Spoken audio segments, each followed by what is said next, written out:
নারকেলের দুধ দিয়ে এরকম একটা ঝরঝরে লাল লাল পোলাও আপনারা কি কখনো খেয়েছেন? যদি না খেয়ে থাকেন চলেন তাহলে দেখানো যায় রেসিপিটি।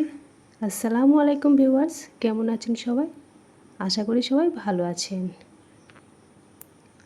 আমি নারকেলের দুধের পোলাও বানানোর জন্য প্রথমেই একটা নারকেল ভালো করে ছিলে ফাটিয়ে নিয়ে নারকেলটাকে এবার কুড়ে নেব। এখানে নারকেলটা পুরোপুরি কোড়ানো হয়ে গেছে। তারপর আমি এখানে 3 চাল নিয়ে ভালো করে ধুয়ে পরিষ্কার করে নেব। এখানে আমি চালটা 2-3 বার ধুয়ে নিয়ে তারপরে চালটা আমি ঢেকে রাখবো।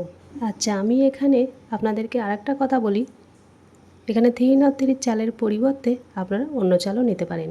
আর যেই নারকেলটা কুড়ে রেখেছিলাম তার থেকে এখন দুধ বের করে নেবো। হালকা উষ্ণ গরম পানি দিয়েছি, পানিটা এমন গরম হতে হবে যাতে হাতটা ডোবানো যায়। আপনারা যেমনভাবে ছেঁকে নিতে পারেন, আমি একটা চালনির সাহায্যে ছেঁকে নিয়েছি। আচ্ছা, এইভাবে নারকেলটাকে 2-3 বার পানি দিয়ে ধুয়ে আমরা দুধটা বার করে নেব। আচ্ছা, এখানে নারকেল থেকে পুরোপুরি দুধটা বার করা হয়ে গেছে। এখানে হাঁড়িতে নারকেলের দুধটা এতটুকু হয়েছে।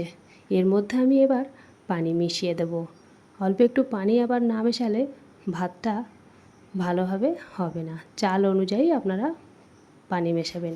আমি এখানে 1 কেজি চাল নিয়েছিলাম, আর এই দুধের মধ্যে আর এই পানি অ্যাড করে এই দুধের মধ্যে একবারেই ভাতটা পারফেক্ট হয়েছে।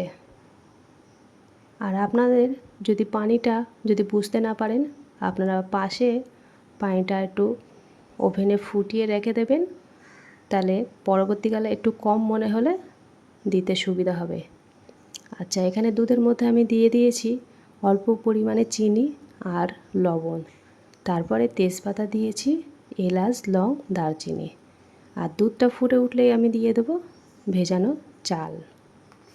এই নারকেলের দুধের ভাত অনেকেই রান্না করতে পারে না, আমি যেইভাবে দেখাচ্ছি আপনারা একবার এইভাবে ট্রাই করে দেখবেন, অবশ্যই পারফেক্ট হবে। আর এই ভাতের মধ্যে আমি দিয়ে দেবো ঘি। ঘির পরিমাণটা যদি বেশি দেওয়া হয়, ভাতে পানিটা বেশি হলেও ভাতটা ছাড়া ছাড়া হবে। আর অনেকে তো পানিটা বুঝতে পারে না, তার জন্য ওই পানিটা ফুটিয়ে রাখলে বেশি ভালো হবে। পাশে যদি গরম পানি দেওয়া হয় তাহলে সুবিধা হবে, তাহলে আর অসুবিধা হবে না। এই দেখেন, কথা বলতে বলতে আমাদের ভাতটা অনেকটাই হয়ে গেছে। 3 চাল যেহেতু বেশি নাড়াও যাবে না। আর এখানে লাস্টে আমি দিয়ে দেব বাদাম, তারপরে আপনারা কিশমিশও দিতে পারেন। আমি এখানে কিশমিশটা আমাদের ছিল না তাই দিইনি।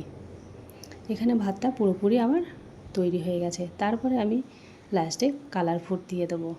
উপরে কালার ফুডটা দিলে দেখতে সুন্দর লাগে, লাল লাল হয়। আর পানির মধ্যে যদি মিশিয়ে দেওয়া হয় অতটা দেখতে ভালো লাগে না। যেটা আমি প্রথমেই বলতে ভুলে গিয়েছি, চিনিটা আপনাদের টেস্ট অনুযায়ী দেবেন, যে যেমন মিষ্টি খেতে চান, আর লবণটাও স্বাদ অনুযায়ী।